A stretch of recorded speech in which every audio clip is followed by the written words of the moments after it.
How did the coronavirus start and what are the symptoms? COVID-19 was first identified in Wuhan, China, the provincial capital of Hubei. Wuhan has a population of over 11 million people.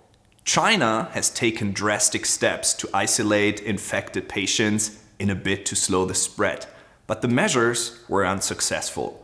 Unfortunately, COVID-19 is now present on all continents except Antarctica. This map shows every country in the world with confirmed cases of COVID-19, accurate as of March 2020. The reason the disease managed to spread so quickly was an unlucky coincidence.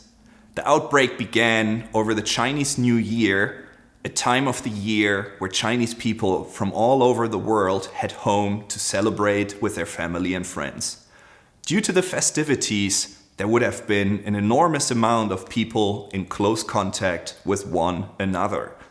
And because the incubation period of the virus can be anywhere up to 14 days before you show symptoms, most people were completely unaware they had been infected and continued to be in close contact with more people, continuing the line of exposure and subsequently carrying it to different countries.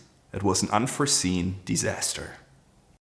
The symptoms of COVID-19 are similar to other respiratory illnesses. They include fever, cough, and shortness of breath.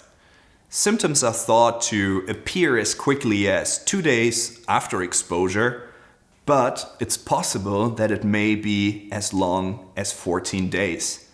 And symptoms can vary from mild to severe depending on the individual and factors such as age, gender, and the immune system.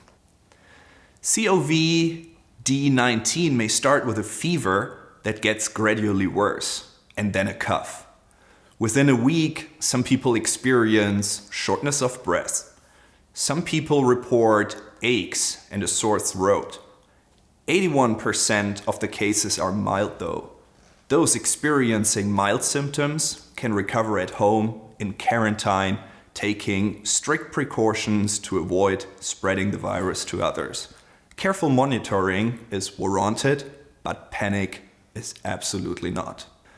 The other 19% though are much more serious, with 14% coming down with severe illness including pneumonia and 5% coming down with life-threatening symptoms such as a respiratory failure.